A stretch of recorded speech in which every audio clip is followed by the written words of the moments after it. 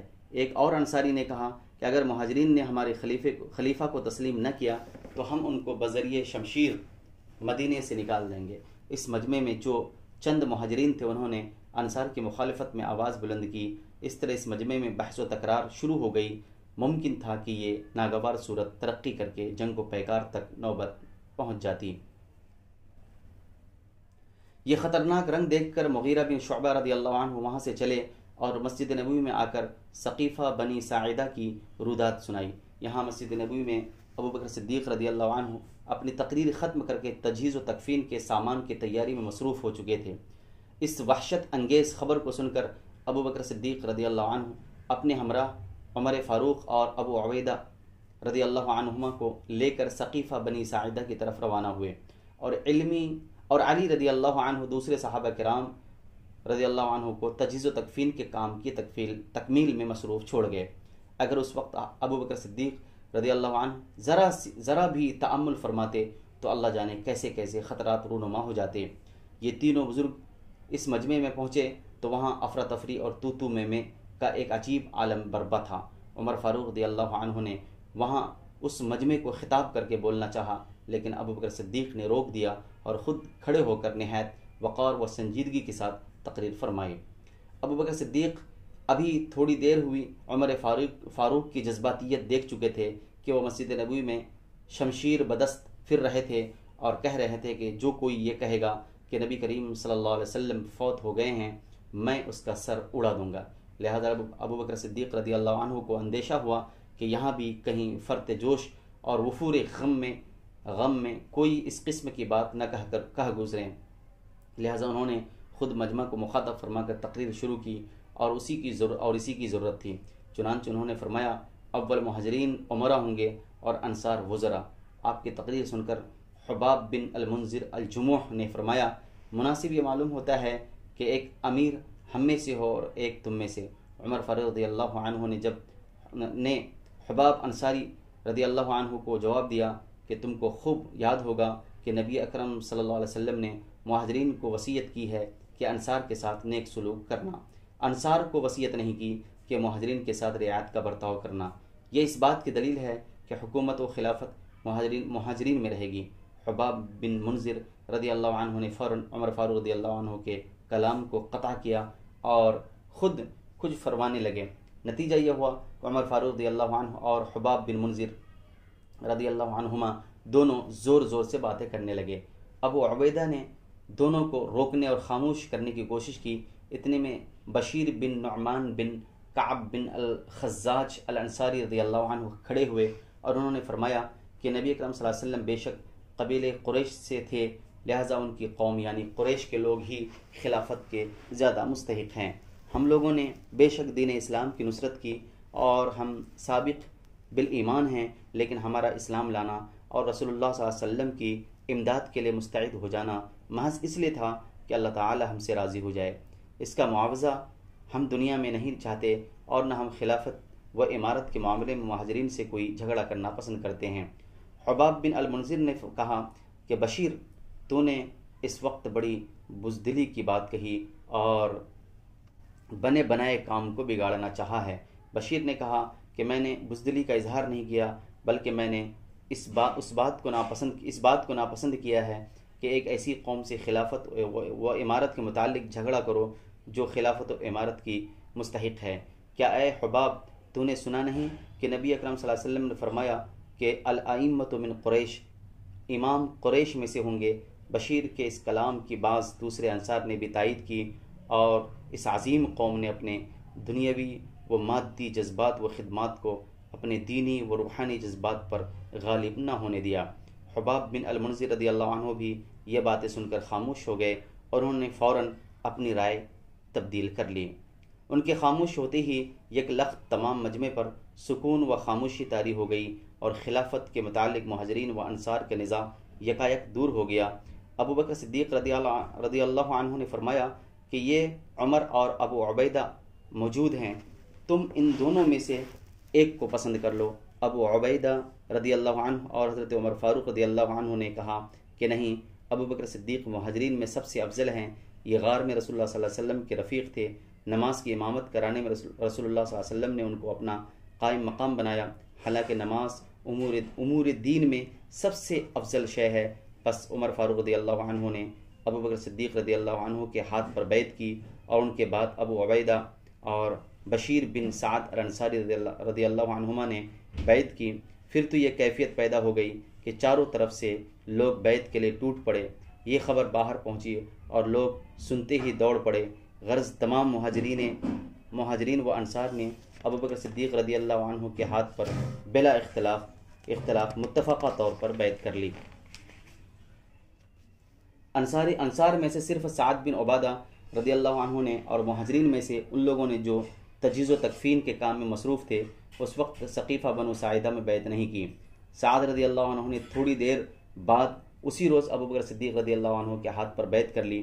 علی رضی اللہ عنہ اور زبیر و طلحہ رضی اللہ عنہما نے مہاجرین میں سے 40 روز تک محض اس شکایت کی بنا پر بیعت نہیں کی کہ ثقیفہ بنو ساعدہ کی بیعت میں ہم کو کیوں شریک مشورہ نہیں کیا گیا۔ علی رضی اللہ عنہ ایک دن ابو بکر صدیق رضی اللہ عنہ کے پاس آئے اور کہا کہ میں آپ کی فضیلت و استحقاق خلافت کا منکر نہیں ہوں، لیکن شکایت یہ ہے کہ ہم رسول اللہ صلی اللہ علیہ وسلم کے قریبی رشتہ دار ہیں۔ آپ نے ثقیفہ بنو ساعدہ میں ہم سے مشورہ کیے بغیر کیوں لوگوں سے بیعت لی؟ آپ اگر ہم کو بھی وہاں بلوا لیتے تو ہم بھی سب سے پہلے آپ کے ہاتھ پر بیعت کرتے۔ ابو بکر صدیق رضی اللہ عنہ نے فرمایا کہ رسول اللہ صلی اللہ علیہ وسلم کے رشتہ داروں کے ساتھ سلوک کرنا مجھ کو اپنے رشتہ داروں کے ساتھ سلوک کرنے سے زیادہ عزیز و محبوب ہے۔ میں ثقیفہ میں بیعت لینے کی غرض سے نہیں گیا تھا، بلکہ مہاجرین و انصار کے نزاع کو رفع کرنا نہایت ضروری تھا۔ دونوں فریق لڑنے اور مارنے مرنے پر تیار تھے۔ میں نے خود اپنی بیعت کی درخواست نہیں کی، بلکہ حاضرین نے خود با اتفاق میرے ہاتھ پر بیعت کی۔ اگر اس وقت میں بیعت لینے کو ملتوی رکھتا تو اس اندیشہ اور خطرہ کے دوبارہ زیادہ طاقت سے نمودار ہونے کا قوی احتمال تھا۔ تم جبکہ تجہیز و تکفین کے کام میں مصروف تھے تو میں اس عجلت میں تم کو کیسے وہاں سے بلوا سکتا تھا؟ علی رضی اللہ عنہ نے یہ باتیں سن کر فوراً شکایت واپس لی اور اگلے روز مسجد نبوی میں مجمع عام کے روبرو ابو بکر صدیق رضی اللہ عنہ کے ہاتھ پر بیعت کی۔ وآخر دعوانا الحمد للہ رب العالمین. السلام